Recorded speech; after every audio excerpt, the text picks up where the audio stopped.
Terus sama keluarga Jokowi yang bodong. Jokowi tidak punya dokumen, si Gibran nggak punya. Gibran itu dia hanya punya SMP, pengetahuannya kurang, pengalamannya kurang. Dia dobrak konstitusi.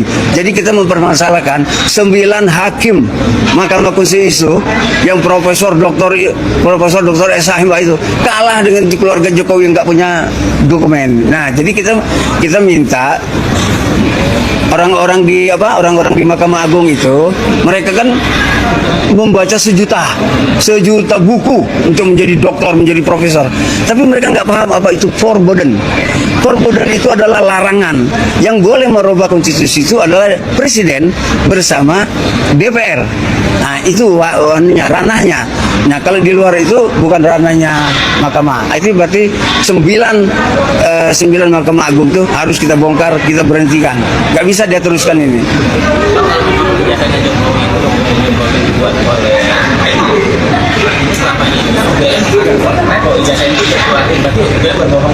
Ya itu ya. Jadi kita dapat informasi dari Mas Taufik. Mas Taufik itu yang sedang menggugat di Solo. Terus Mas Taufik berkomunikasi dengan Mas Eko yang katanya ketua KPUD waktu itu. Ya, waktu ditanya Pak Jokowi itu bawa dokumen apa, Eko bilang dia bawa 2 sarjana. Ya kan, itu kan kita semua dengar ya dari video itu.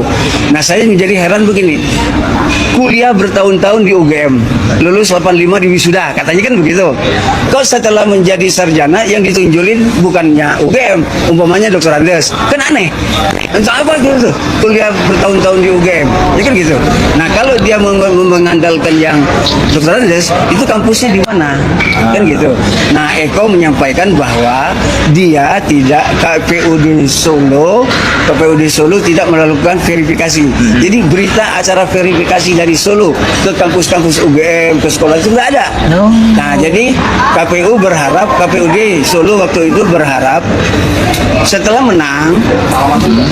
menang Jokowi melakukan public expose. Saya Jokowi, ini istri saya, anak-anak saya, ini pendidikan saya, ini partai politik saya. Dia tidak lakukan itu.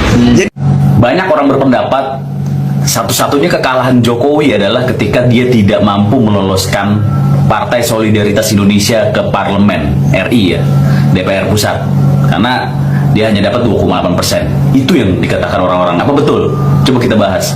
Jadi gini, ternyata PSI ya dengan jumlah perolehan 2,8% ini ternyata dia bisa merebut ya DPRD tingkat 1, tingkat 2 itu sebanyak 156 kursi. Ngeri nggak gitu ya?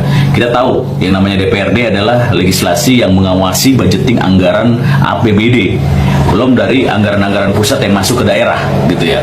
Nah, kita tahu PAD atau APBD sebuah contoh lah di Jakarta aja atau Surabaya itu udah triliun-triliunan gitu, apalagi ini seluruh sebaran yang sesuai dengan kemenangan di mana DPRD PSI tersebut dapat di sana gitu ya. Artinya bukan eceh-eceh gitu ya. Jadi kalau menurut saya ini bukannya kekalahan, tetapi ini kemenangan. Karena apa? Karena PSI ada partai baru. Ya, kalau kita sandingkan apple to apple dengan misalnya contoh Perindo yang lebih dahulu, Partai Bulan Bintang dan Gelora lah yang masih sama dia melejit gitu. Dan di 2029 pasti partai ini akan mencapai sesuatu yang luar biasa. Bersama saya di channel ini, teman-teman, kita telah menyaksikan sebuah cuplikan video yang dimana teman-teman ya kasus ijazah Pak Jokowi ini masih bergulir ya teman-teman di publik, yang dimana teman-teman ya tentu kita tidak tahu kapan teman-teman ya masalah ini berhenti teman-teman, atau kasus ini berhenti teman-teman.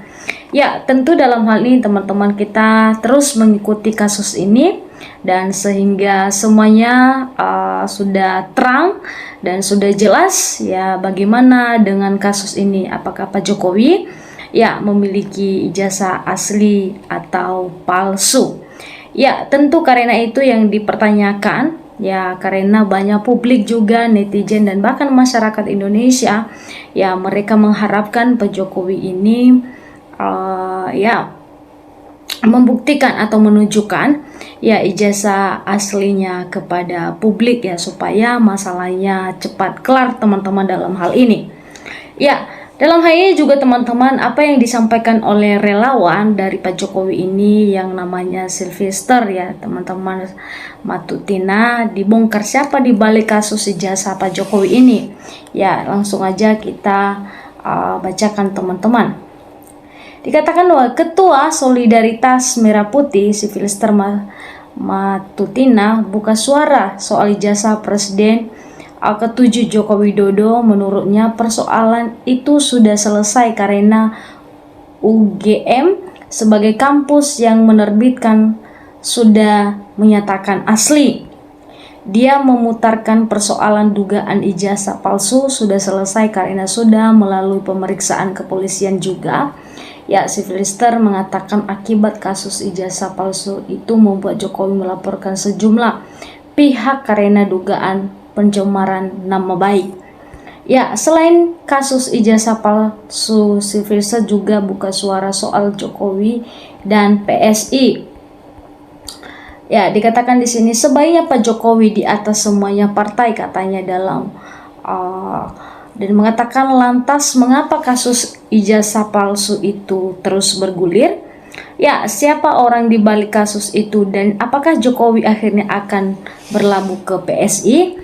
Ya, saksikan belak-belakan Sylvester di Polsek ya What's the Politik ya bersama dengan CNE Indonesia ya mengatakan bahwa Indonesia dan live streaming ya kita lihat di sini teman-teman bahwa ya disampaikan di situ apa yang telah disampaikan dalam YouTube tersebut. Ya tentu dalam hal ini teman-teman kita melihat ya bagaimana ya sekarang ini disampaikan bahwa siapa dibalik, apakah Pak Jokowi berlabuh dengan PSI sekarang, apakah bagaimana teman-teman. Ya tentu dalam hal ini juga teman-teman kalau kita melihat ya bagaimana pernyataan sebagian dari teman Pak Jokowi atau teman lama Pak Jokowi, ada juga yang mengatakan teman-teman bahwa Pak Jokowi ya belum punya ijazah dan sebagainya ya mengatakan begitu. Tapi dalam hal ini kita dibuat penasaran dalam hal ini teman-teman. Tetapi alangkah baiknya dalam hal ini walaupun ada perkataan sana sini ya baik itu dari orang-orang di luar Pak Jokowi bahkan teman-teman Pak Jokowi mengatakan hal-hal yang tidak baik, maka yang diharapkan masyarakat Indonesia di sini adalah menunjukkan ya ijazah aslinya saja sudah kelar.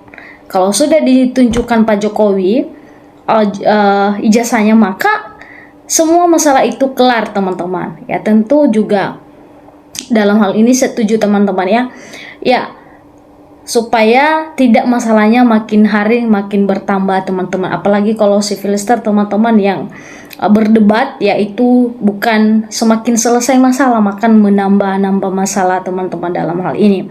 Ya teman-teman kita sudah menyaksikan channel tadi atau sebuah cuplikan video tadi dan teman-teman silakan memberikan tanggapannya atau komentarnya lewat kolom komentar teman-teman.